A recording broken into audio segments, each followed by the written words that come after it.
long time ago, Sadhguru had told my mother that he wants to take a boat, like a small fishing boat, and travel to Africa. Because there are fishing boats that used to make that trip, and there are catamarans that do these things. He wanted to travel for 6 months. So being in the ocean, being out in this expanse of water is definitely something that I thought he would be, excited, and he would be able to enjoy and not just be focused on event after event, interview after interview. How wrong I was about those 2.5 days.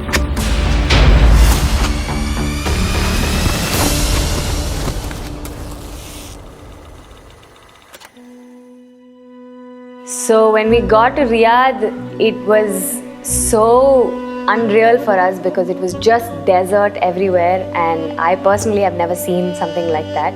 We were all in a bus, and in that bus we're all sitting and we can barely see outside the windscreen.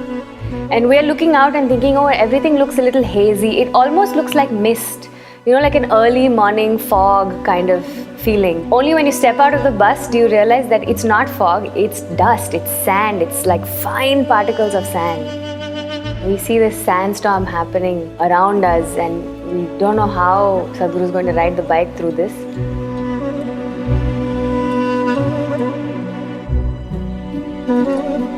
I don't think any of us really considered what all he was breathing in, what all he was swallowing when he's riding the motorcycle.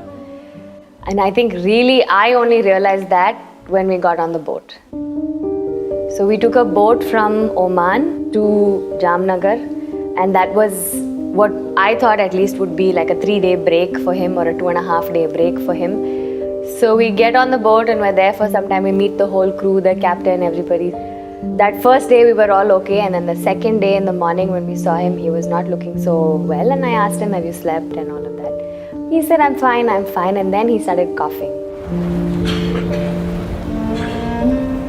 And when he spat it out, it was like balls of sand and mud in the phlegm, like not just little bit, some dust in the phlegm. It wasn't like that. You could see like particles of sand and mud that was coming out of his lungs.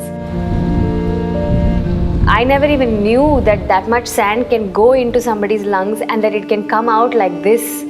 Seeing him cough up these, balls of mud, I don't know, has something happened to his lungs? Is it, is it like a serious thing? Do we need to get a doctor to look at his lungs? Like, what is the situation? I don't even know. All I know is he's coughing, he's losing his voice, he's not able to speak for more than a few minutes at a time, and even when he speaks kind of softly. And then we're trying to check, are you okay? Can we get you some medicine? Can we do something? He says, no, I'm fine. He's asking me, are you okay? I'm okay, you leave this, you go check, make sure everybody else has eaten, make sure everybody else is okay. And I'm looking at him, he's so weak and he's sitting down, he's not able to stand up comfortably. It was unreal kind of to see him in that state. But still in all of that, he is not saying anything. He is just saying, I need some time to rest, I have some writing to do. I'm okay. But you can see that he's not okay. Because he was running such high temperature and because he was coughing and he couldn't speak. We didn't know how unwell or how well he was because he won't say anything to us.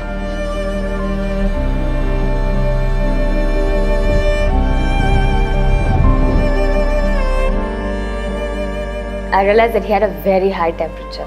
Every time he coughs up, if we give him a tissue or something, there's particles of sand in the tissue.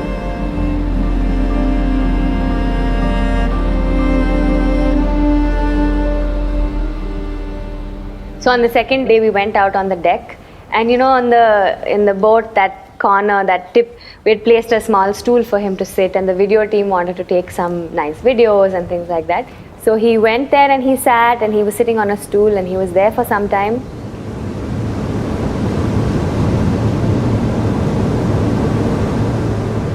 And maybe for the first time, I heard him say, I need to go. He got up, he held the rail all the way and he walked back inside.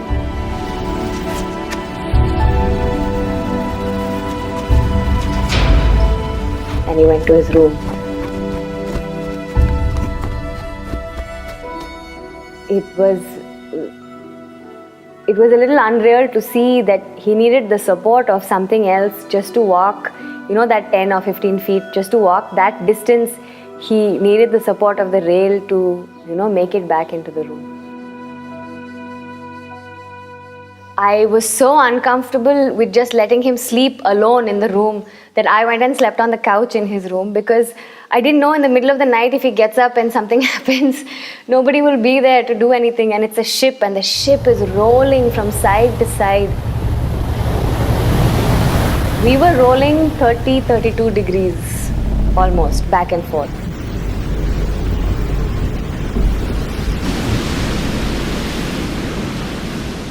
It was a rough journey for all of us, but for him particularly, because he was already unwell and you can't really rest because your body is constantly in motion. And he would cough and we'd say, "Are you okay? Would you need this?" He's, "No, I'm fine." And he'll take a minute and then he will continue doing whatever he needed to do. It was very difficult to see.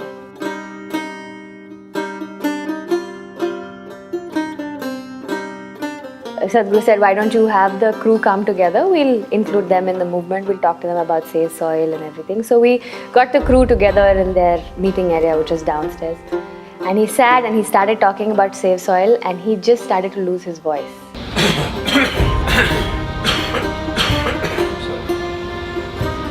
You want to put back organic? He would say something and then he would cough and he would say, "Excuse me," and then he would say it again. And he was not able to get full sentences out in the way that we are so used to seeing him at events. Because he was coughing, he lost his voice. It was difficult to see. So after he spoke for some time, then he said, "Why don't you play the video first, then we'll speak again."